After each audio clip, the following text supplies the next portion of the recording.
اور وہ ہستی بھی اللہ اور اللہ کے رسول کے نزدیک انتہائی مقبول ہستی ہے، اور ان کا تذکرہ نہ کرنا بے انصافی ہے۔ اس کا دین کے ساتھ اور دین کی حقیقت سے کوئی تعلق نہیں کہ انسان ایسی ہستیوں کا ذکر کرنا چھوڑ دے۔ تو اس ہستی کا ذکر پاک چونکہ خود پیغمبر اسلام نے کیا، اللہ نے قرآن میں کیا، اور ان کی شہادت ہے۔ اور یہ کون ہستی ہے؟ یہ وہ ہستی ہے کہ ہر نبی کا صحابی مرید مصطفیٰ ہے۔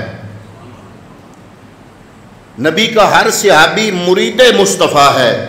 یہ وہ ہستی ہے جو مراد مصطفیٰ ہے، یعنی پیغمبر نے رب سے مانگ کے اگر کوئی بندہ لیا، 39 لوگ مسلمان ہو چکے تھے، کام آگے بڑھ نہیں رہا تھا، اور جو بندے مسلمان ہوئے وہ ظلم و بربریت کا شکار تھے۔ کفار مکہ طرح طرح کے مظالم ڈھاتے۔ کون سا ظلم ہے جو ان 39 لوگوں نے سہا نہیں؟ ان کو انگاروں پہ لیٹنا پڑا تو کلمہ طیبہ پڑھنے کے لیے وہ لیٹے۔ ہمیں تو دین ملا گھر سے، ہمیں تو اس کلمے پہ کوئی صرف نہیں کرنا پڑا، کوئی قربانی نہیں دینی پڑی۔ یہ انہوں نے قربانیاں دیں، ان کو اپنے خاندان کو چھوڑنا پڑا تو چھوڑا، قبیلے کی دشمنی لینی پڑی تو لی، وطن چھوڑنا پڑا تو چھوڑا، برادری چھوڑنی پڑی تو چھوڑی، انگاروں پہ لیٹنا پڑا تو لیٹے، کوڑے سہنے پڑے تو کوڑے سہے، اور جوں کوڑے کھاتے تھے محمد مصطفیٰ کا اسی طرح عشق اور محبت کا دم بھرتے تھے۔ یہ وہ ہستیاں ہیں جنہوں نے دین پر، ہمیں دین بڑی آسانی سے ملا، انہوں نے دین پر سب کچھ نچھاور کیا۔ اور یہ 39 بندے کمزور بھی تھے، ان میں کچھ غلام بھی تھے، دین کا کام آگے بڑھ نہیں رہا تھا۔ آپ کے اور میرے آقا نے رب سے دعا کی کہ یا الہ العالمین، طبقات ابن سعد میں روایت موجود ہے، حضرت سعید بن مسیب روایت کرتے ہیں کہ پیغمبر اسلام نے ہاتھ اٹھا کے دعا کی کہ یا اللہ، مکے میں 2 ہیں جو طاقتور آدمی ہے، جن کی بات مانی جاتی ہے، جو طاقت والے ہیں، جو چودھری آدمی ہیں، جن کا معاشرے میں کوئی مقام ہے۔ یا اللہ، مکے میں 2 ہیں، ایک ہے عمر بن حشام جس کو ابو جال کہتے ہیں، ابو جال کا نام ہے عمر، ایک ہے عمر بن حشام یعنی ابو جال، اور ایک ہے عمر بن خطاب۔ یا اللہ، ان 2 میں سے جس کو تو پسند کرتا ہے وہ مجھے عطا فرما دے۔ اب پیغمبر مانگ رہا ہے، اور مانگنے کا انداز بھی نرالا ہے۔ پیغمبر نے اللہ پہ بات چھوڑی کہ یا اللہ، جس کو تو پسند کرے، میرے مالک، جس پہ تیری رضا آئے، یا اللہ، میں محمد تیری بارگاہ میں 2 نام پیش کرتا ہوں، ان 2 میں سے ایک مجھے دے۔ اور ایک روایت یہ ہے مستدرک للحاکم میں، بڑے خوبصورت لفظ ہیں، حضرت عبداللہ ابن عباس نبی کے چچا کے بیٹے کی روایت ہے، عبداللہ ابن عباس مولا علی کے بھتیجے کی روایت ہے، نبی پیغمبر کے چچا کے بیٹے کی روایت ہے۔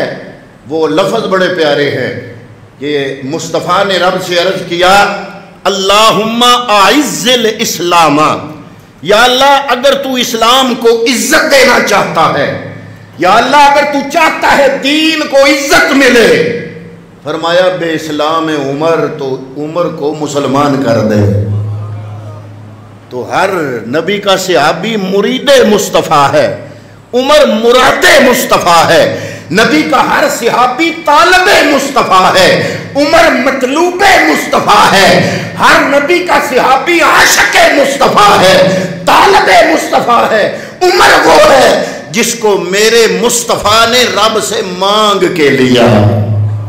اب پتہ نہیں پیغمبر کو وہ چیزیں نظر نہیں آئی ہوں گی جو آج کل کے ملنگ کو نظر آ جاتی ہے، یا رب کو نظر نہیں آئی کہ پیغمبر نے عرض کیا مولا جس کو تو چاہے ان دو میں سے، یا اللہ جس کو تو چاہے وہ مجھے دے دے۔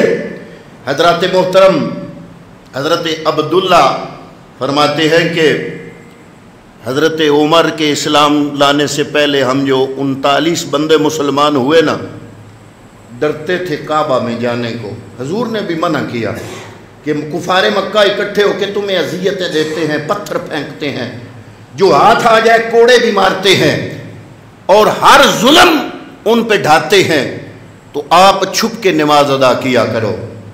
تو یہ فرماتے ہیں، یہ صحابی فرماتے ہیں کہ ہم چھپ کر ادا کرتے رہے، لیکن جب عمر اسلام لایا، اب لفظ ہیں ان کے، جب عمر اسلام لایا تو ہم کعبے میں نکل کے مسجد حرم کے اندر، ہم کعبے میں نکل کے حلقے بنا کے، کھلے بندوں حلقے بنا کے بیٹھ کے دین اسلام کی باتیں کیا کرتے تھے، اور ہم مطمئن ہوتے تھے۔ کیوں؟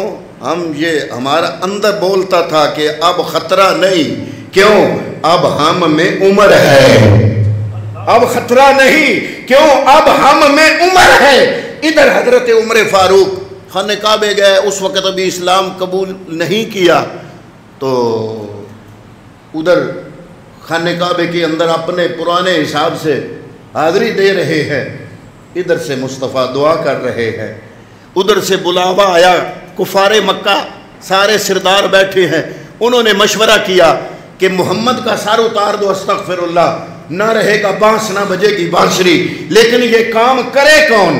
حضرت عمر ان میں موجود تھے، انہوں نے کہا کہ یہ کام میں کرتا ہوں۔ انہوں نے کہا کہ سارے کفار مکہ کے سردار اکٹھے، انعام دیا 100 سرخ اونٹ، اس کو دیا جائے گا جو محمد عربی کا سر اتار کے لائے گا، 100 سرخ اونٹ دیے جائیں گے۔ حضرت عمر فاروق گھر گئے، تلوار زہر میں بجھا کے آئے۔ واقعہ لمبا ہے، میں شارٹ کرنا چاہتا ہوں۔ جب مصطفیٰ کی بارگاہ میں آئے جہاں پہ حضور تشریف فرماتے، دروازہ کھٹکھٹایا، صحابہ کرام دب کے بیٹھے ہیں، سوراخ سے ایک صحابی نے دیکھا، واپس آ کے عرض کرتا ہے یا رسول اللہ ہے عمر، ہاتھوں میں تلوار ہے، یہ 39 بندے مارے کھا کھا کے دین کے لیے، ان کو یہ تھا کہ اب عمر آ گیا ہے ہاتھ میں ننگی تلوار لے کے، اللہ خیر ہی کرے۔ لیکن حضور کے چچا جان حضرت امیر حمزہ بھی بڑے بہادر تھے، وہ بھی اس وقت کلمہ پڑھ چکے تھے۔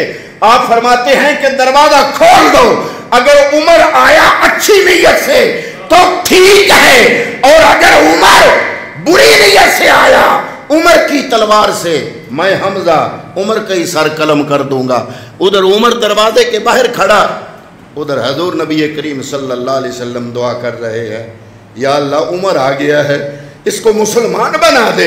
جب دروازہ کھولا، اثر ہوا دعائے مصطفیٰ میں، حضرت عمر نے تلوار پھینکی، آ کے محمد عربی کے قدموں پہ گر پڑے۔ اے عمر یہ کیا؟ عرض کیا آیا تو تھا سر لینے، اب سر اپنا قدموں پہ رکھ کے سر دینے کی کوشش کر رہا ہوں، اگر قبول فرما لے۔ تو آپ حضرت عمر کے سینے پہ ہاتھ رکھا، ہاتھ رکھ کے دعا کی۔ مستدرک للحاکم میں روایت موجود ہے، اللہم اخرج ما فی صدرہ من غل وابدلہ ایمانا۔ محمد مصطفیٰ نے اپنا دست مبارک عمر کے سینے کے دل کی جگہ پہ رکھا، دعا کی، عرض کیا یا اللہ عمر کے دل کو ایمان میں تبدیل فرما دے، اندر کی میل کو ایمان کے نور میں بدل دے۔ یقول و ذالکا ثلاثاً، میرے نبی نے عمر کے لیے ادھر سینے پہ ہاتھ پھیر رہے ہیں، 3 مرتبہ دعا فرمائی۔ وہ دعا کا اثر ہوا، عمر فاروق نے پڑھا اشہد اللہ الہ الا اللہ واشہد ان محمدً عبدہ ورسولہ۔ روایت میں موجود ہے کہ حضور فرماتے ہیں جب یہ منظر تھا نا تو اتانی جبرائیل، میرے پاس جبریل آ گیا فوراً، استبشرا اہل السماء بے اسلام عمر، جبریل آ کے کہتا ہے اے پیغمبر آپ کو مبارک ہو، آج اسلام لانے کی خوشی میں، عمر کے اسلام قبول کرنے کی خوشی میں آسمان والے خوشیاں منا رہے ہیں۔ مسلمان عمر ہوا اور خوشیاں آسمان والے منا رہے ہیں۔ حضرت صہیب بن سنان حضور کے صحابی ہیں، آپ روایت کرتے ہیں وہ دن تھا اور یہ دن ہے، پہلے چھپ کے پڑھتے تھے، اس دن جب پتہ چلا کہ عمر مسلمان ہو گئے، ہم حلقے بنا کے خانہ کعبے کے ارد گرد کھلے بنوں بیٹھ کے اسلام کی تبلیغ کیا کرتے تھے۔ حضور نبی کریم صلی اللہ تعالیٰ علیہ وسلم ایک دن مسکراتے ہوئے کاشان اقدس سے باہر آئے، صحابہ نے پوچھا یا رسول اللہ کیا وجہ ہے؟ فرمایا خواب بڑا خوبصورت دیکھا۔ یا رسول اللہ کون سا خواب؟ کیا خواب ہے؟ حضور نے فرمایا کہ میں نے رات کو خواب میں دیکھا کہ میں دودھ پی رہا ہوں، یہ روایت بخاری شریف میں ہے، میں دودھ پی رہا ہوں، میں نے سیر ہو کے دودھ پیا اور جو بچا میرے ساتھ میرا بھائی عمر تھا، میں نے عمر کو دے دیا۔ حضرت عمر فاروق اکثر کہا کرتے تھے کہ مجھے اس پر ناز ہے کہ مجھے 1.25 لاکھ نبیوں کے امام نے اپنا بھائی کہا، اگر مولا علی کو کہا تو عمر فاروق کو بھی کہا۔ اب صحابہ پوچھتے ہیں یا رسول اللہ یہ جو آپ نے خواب میں دودھ پیا اور رج کے پیا اور باقی عمر کو دے دیا، اس کی تعبیر فرمایا دودھ سے مراد علم ہے، رب نے مجھے بے تحاشا علم دیا اور میں نے اپنا جھوٹا علم عمر فاروق کے دل میں ڈال دیا۔ انا مدینۃ العلم وعلی بابها بھی مانتے ہیں، میں علم کا شہر ہوں، علی اس کا دروازہ ہے، اس شہر کا ایک محلہ عمر فاروق ہے، دروازہ مولا کائنات ہے، کیونکہ حضور نے فرمایا کہ ہر نبی کا ایک محدث ہوتا ہے، پہلے انبیاء تھے ان کے محدث ہوتے تھے، ایک ہوتا ہے محدث حدیثوں والا، وہ نہیں، یہ محدث ہے۔ تو حضور نے فرمایا میری امت کا محدث عمر ہے، میری امت کا محدث حضرت ابو ہریرہ کی روایت ہے۔ اب آپ کو سمجھ نہیں آئے گی کہ عمر محدث ہے تو اس کا معنی کیا ہے اتنے تک جتنے تک آپ کو محدث کے معنی کا پتہ نہ چلے۔ اب محدث کے معنی کیا ہے؟ محدث کا معنی یہ ہے کہ نبوت کے بعد عالم روحانیت کے اندر جو سب سے بلند مرتبے پہ فائز ہو اور اس کا کانٹیکٹ خدا بندے قدوس کی قدرتوں اور رحمت کے ساتھ ہو اور اس پر الہامی کیفیت طاری ہوتی ہو اور غیر ارادی طور پر بھی کبھی وہ بات کرے تو وہ بات وہی ہو جو منشاء خداوندی کے مطابق ہو، جس پر الہام آئے، اس کو کہتے ہیں محدث۔ تو پیغمبر اسلام نے فرمایا پہلے انبیاء کی امتوں میں محدث ہوا کرتے تھے، میں محمد مصطفیٰ کی امت کا محدث عمر فاروق ہے۔ یہی وجہ ہے کہ حضور نے یہ جملہ فرمایا کہ بعض اوقات ایسا ہوا کہ عمر فاروق نے مشورہ دیا، ابھی محفل جاری تھی، اسی مشورے کے مطابق اللہ نے جبریل کو قرآن کی وحی دے کے نازل فرما دیا۔ یہ پردے کا حکم جب آیا، پہلے پردے کا حکم نہیں تھا، عمر فاروق حضور کی بارگاہ میں آیا، عرض کیا یا رسول اللہ ہم ایسے آتے ہیں آپ کے کاشانے میں داخل ہو جاتے ہیں، یہ پردہ ہونا چاہیے۔ ابھی عمر فاروق وہاں بیٹھے تھے، رب کائنات نے عمر فاروق کے دل کی بات جب زبان تک لائے تو اس کے مطابق قرآن کی وہ آیتیں نازل فرما دی جن میں پردے کا حکم دے دیا۔ یہ شراب پہلے جائز تھی، مسلمان پیتے تھے، پی کے نماز بھی پڑھتے تھے۔ کئی صحابہ کے بارے میں ہے کہ وہ پی کے مدہوش تھے، نماز پڑھ رہے تھے تو وہ لفظ پڑھنا کچھ تھا، پڑھ کچھ دیا۔ حضرت عمر فاروق حضور کی بارگاہ میں آئے، عرض کیا یا رسول اللہ یہ شراب کے بارے میں کوئی واضح حکم نہیں ہے، طبیعت نہیں مانتی کہ یہ حلال ہو۔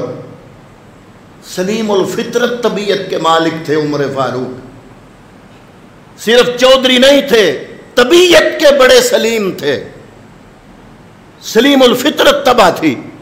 تو عرض کیا یا رسول اللہ یہ شراب کے بارے میں، تو اس وقت پہلا حکم یہ آیا کہ لا تقربوا الصلاۃ وانتم سکارا۔ شراب کے بارے میں کچھ نہیں کہا اللہ نے، صرف اتنا فرمایا کہ جب نشے میں ہو تو نماز نہ پڑھا کرو۔ تو مطلب اس آیت کا یہ ہوا کہ ابھی منع نہیں ہوا۔ کچھ وقت گزرا تو عمر فاروق نے پھر عرض کی یا رسول اللہ کوئی واضح حکم شراب کے بارے میں اللہ دے دے، یا کہہ دے جائز ہے یا کہہ دے ناجائز ہے۔ پھر دوسرا حکم آیا کہ یہ شراب جو ہے اس میں نفع تو ہے لیکن اس کا نقصان نفع سے زیادہ ہے، یہ دوسری آیت آئی۔ لیکن پھر بھی ایک ایڈوائس انداز تھا، صریح حکم نہیں تھا، ایک ایڈوائس کے طور پر، جیسے آپ کو ڈاکٹر کہے شوگر کا مریض ہو گڑ نہ کھایا کرو، ایک ایڈوائس۔ تو عمر فاروق پھر بھی مطمئن نہیں ہوئے، پھر دوبارہ تیسری بار آئے، عرض کیا یا رسول اللہ کوئی واضح حکم نہیں آیا۔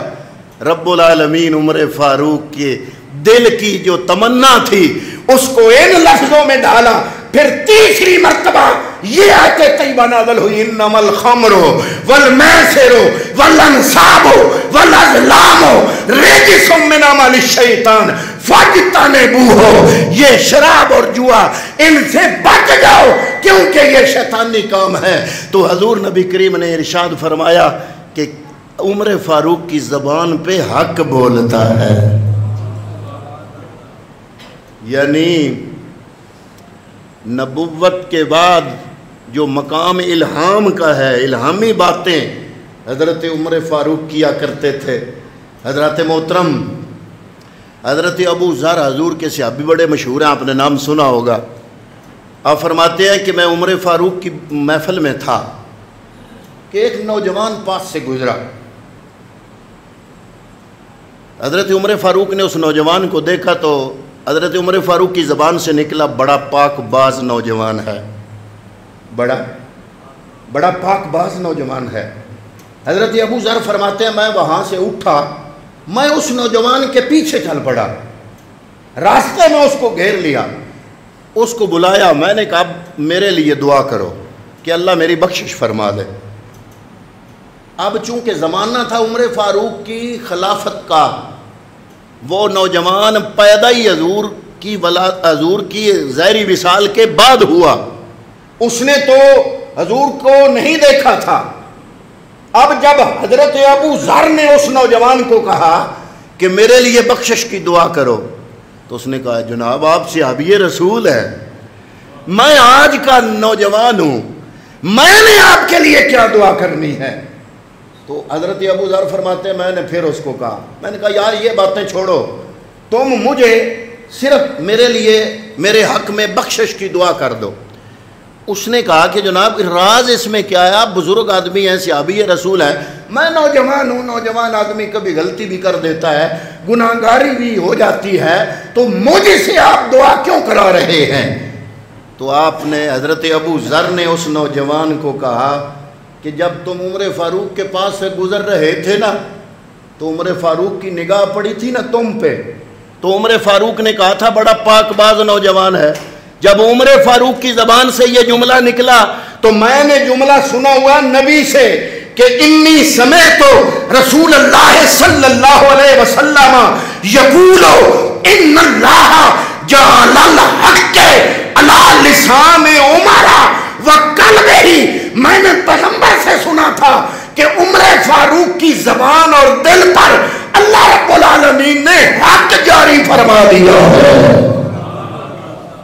تو جس عمر کی زبان پر حق جاری ہو وہ عمر کسی کے بارے میں کہے کہ فلاں بڑا پاک باز ہے، اس میں شک نہیں، کیوں عمر نے کہا پتہ چلا صحابہ کرام عمر کے کہے ہوئے کو بہت بڑا قیمتی جملہ سمجھتے تھے، کیونکہ پیغمبر نے فرمایا تھا، اور یہ جملہ تو واضح ہے، مشہور بھی ہے۔ حضور نے فرمایا لو کان بعدی نبی، اگر میرے بعد کوئی نبی ہوتا لکان عمر ابن الخطاب، تو عمر نبی بن کے آتا میرے بعد۔ یہ میری بات نہیں، پیغمبر کی بات ہے۔ تو پتہ چلا کیونکہ حضور کے بعد نبی نہیں، اور وہ حدیث اس میں فرمایا کہ ہر نبی کی امت میں محدث ہوئے ہیں، میری امت میں محدث عمر فاروق ہے۔ اور محدث وہ ہوتا ہے جس کے دل کا تعلق رب العالمین کے ساتھ جڑا ہوا ہو، الہامی کیفیت ہو، اور اس کی زبان سے حق جاری ہو، وہ محدث ہوتا ہے۔ اور یہ جملہ میرے مصطفیٰ کا کہ لو کان بعدی نبی لکان عمر ابن الخطاب، اگر میرے بعد کوئی نبی آنا ہوتا تو عمر نبی بن کے آتا۔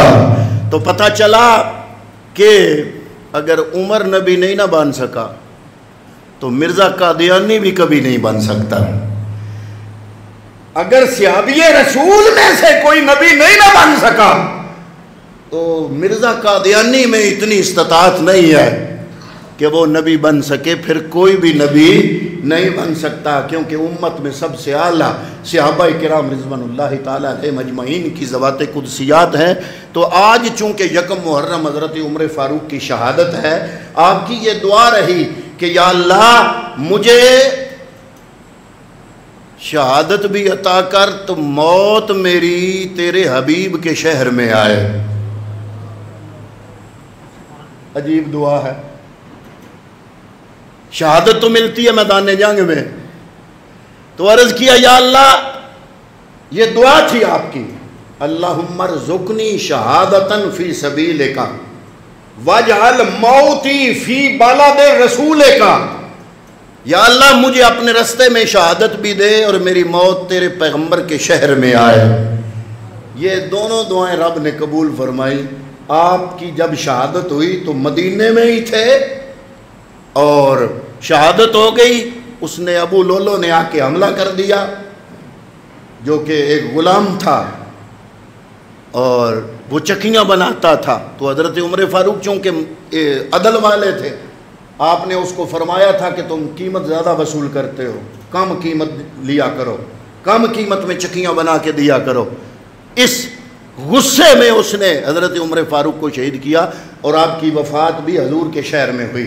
تو جب آج کے دن آپ ختم پڑھیں، ایصال ثواب کریں، تو حضرت عمر فاروق کی بارگاہ میں ضرور اپنا ایصال ثواب کریں۔ دعا ہے کہ اللہ تعالیٰ صحابہ کرام کے محبت اور حضور کے صحابہ اور غلاموں کے ساتھ عقیدت ہمیں سب کو نصیب فرمائے، اور ان کی سیرت پہ عمل پیرا ہونے کی توفیق عطا فرمائے۔ وما علیہ الا البلاغ المبین۔